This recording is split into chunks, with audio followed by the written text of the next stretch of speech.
What makes a Roblox game underrated? Is it how small it is? Is it about the community? First, we need to find out what underrated actually means.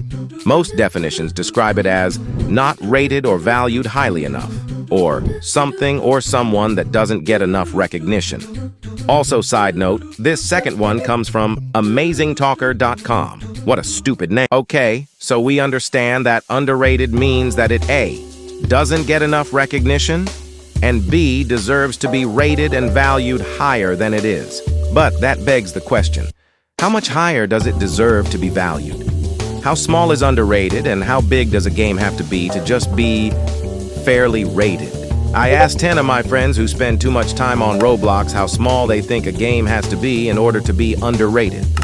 Their answers varied from 50 to 4,000 players. Most of them also thought that it depended on how good the game was. But now for the important part, adding up all their estimates for how many players a game has to have for it to be underrated, we find that on average they think the game needs to have roughly 1,700 concurrent players. But that seems a bit much, which it is. One of the people I asked said 9,000 active players, which alone drags the average up by 1,000. If we exclude him, they think that a game should have around 700 active players in order to be called underrated. Let's go with that. Also, here's a fun fact. Not a single person I asked answered the same number. Just shows how everyone has different opinions. Okay, so now we know that an underrated Roblox game should have around 700 active players. That means we can move on to the real question of this video.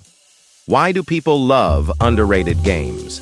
From my understanding, players enjoy underrated games because they feel like they're part of something and they're contributing to a community. But again, I am just one person. So it is only fair that I go back to the council of earlier and ask them that question. Why do people love underrated games? They're usually a breath of fresh air, something different than what we're used to seeing on the front page. It's something different, and it's not pumped out by a large organization like GameFam. Probably because they're underrated. So now with those very intelligent replies, we learned that people love underrated games because A, they're a breath of fresh air. B, they're different and unique. And C, it feels more genuine. Like you're supporting a real developer. Or maybe this whole video is just a big pile of yapping. Keep yapping, man. And here's a crazy thought. Maybe underrated games are just fun.